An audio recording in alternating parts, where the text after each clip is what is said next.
This is a case of chronic uveitis and a young girl who's been having uveitis for last 2 years. She reported to us with the loss of vision in this eye, and you can see there's a complete posterior sunnicae with a mature cataract sitting behind. We didn't anticipate any problem, so I proceeded to operate this case under topical anesthesia. Now, this case we planned to remove the sunnicae, breaking them, injecting some trypan blue dye after breaking small sunnicae, small jet of trypan blue injection. This has to be done very gradually and softly. In case you increase the pressure of the dye with hard force, it can penetrate the zonules and get into the posterior segment and cause reaction. After washing off the dye and ensuring a good amount of staining, we ensure that there's a complete staining of the complete posterior part of the cataract, which is covered by the iris tissue. We inject viscoelastic and do a stretch pupilloplasty. One experience I've seen is if we try and put tight hooks, iris hooks in these cases, these hooks can sometimes cause cheese wiring and deform the pupil forever. So I decide to go ahead by injecting viscoelastic, sodium hyaluronate and a combination of methyl cellulose. I will use two instruments. First of all, I'll break all the posterior synechia from the posterior part of the iris along the capsule before I do the stretch pupilloplasty for the pupilloplasty to be more effective. If you just do a stretch pupilloplasty without breaking all adhesions of the posterior part of the iris to the anterior capsule, you may not have a complete dilatation. Now you will notice I inject some sodium hyaluronate into the anterior chamber because I don't want the chamber to leak while I do the stretch pupilloplasty. I use two blunt instruments and do a stretch pupilloplasty. One is a blunt wire rotator and one is a Lester's manipulator. Doing a stretch pupilloplasty using two blunt instruments, we have achieved a very decent pupillary dilatation. And now to proceed to doing the capsular access. You will notice I didn't realize that the intraocular pressure was very high and I have created an Argentinian plaque sign. Just notice in the repeat video in a slow motion there. So I did not anticipate this. I had missed this clinically because since the pupil was totally small and I could not see the bulge of the capsule.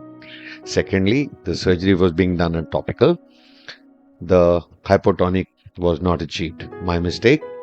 Never mind. Now we proceed to reduce the intralenticular pressure. You will see that I proceed to reduce the intralenticular pressure by aspirating the flocculent material within the capsular bag. You will notice with the bevel down.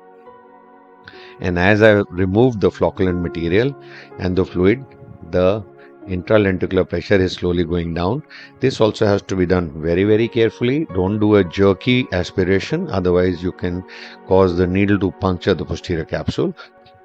Now after the intralenticular pressure has been reduced, we cut a linear cut into the anterior capsule using an MVR blade. You will notice there's a linear cut which is created in the anterior capsule. Let's see it again. We use an MVR blade without giving much pressure, cut through the capsule. This creates a linear cut into the capsule. Now once this is done, we will use a sharp scissors or vanas to create a perpendicular cut in that previous linear cut. Now this creates a T cut. Now this will create two flaps for me, and these two flaps are now very easily manageable. We instill viscoelastic. Make sure that the anterior chamber pressure is high, pushing back the capsule. Now since this is a quite fibrotic capsule, it does give some trouble while trying to cut it open. Using the forceps to complete the rhexis on both the sides. Now since this capsule is very fibrotic, you will notice I will use the vanas again and cut a tangential cut into this part of the capsule, because pulling too hard on this capsule can cause problems because these kind of cataracts have very weak zonules.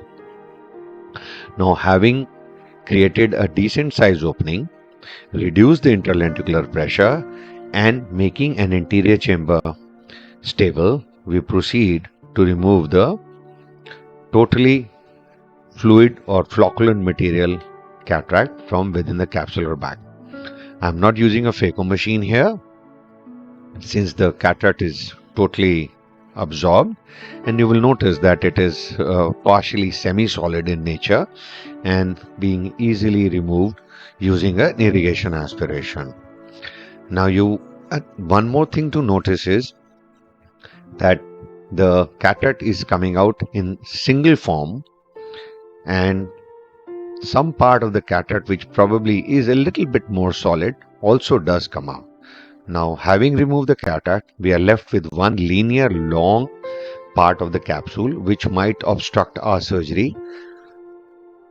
We will deal with this particular cut part of the other half of the Argentinian flag to make sure that it does not obstruct the patient's vision and cause problems for the patient later on. So now we will again instill viscoelastic in the anterior chamber, create a linear cut into that part of the capsule, instill viscoelastic again. Now, since we have a linear flap, we will use a capsule rhexis forceps to extend this particular part of the capsule, create a capsule rhexis. Now, so this may not be the perfect round rhexis you could ever ask for, but it does the job beautifully. Now we have a decent enough sized capsule, and we are ready to go ahead and put the intraocular lens into this patient. Now, the learnings which you have from this case are, in such cases, it's a good idea to give a block and proceed. Number one. Number two, anticipate an Argentinian flag, because there could be a raised interlenticular pressure, which got missed in this case, especially because of a very small pupil and the patient being very young. Now I instill the IOL in the bag. You will notice that the pupil is not very large here, but the purpose itself was not to create a very large pupil by stretching it too much. In case you noticed, I did not do a very aggressive stretch pupilloplasty. I put in the IOL, and sometimes, as you may see, that there is a hand holding of the two haptics of the IOL, typically seen with some of the IOLs, because the posterior part of the haptic and the IOL is very sticky in nature. Now I put the lens inside the bag. I rotate it a little bit aggressively to dislodge any amount of cortical material which may be sitting in the periphery. We proceed to do irrigation aspiration in this particular case, and you will notice once this case is over, everything is moving perfect.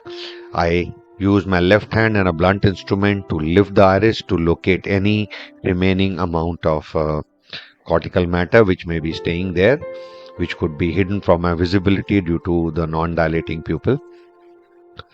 One more thing to notice here is that the pupil is not deformed, and it has handled very well. So in these cases of chronic uveitis, I recommend ensuring that most part or maximum meticulous cortical removal is done, because this could lead to further attacks of uveitis.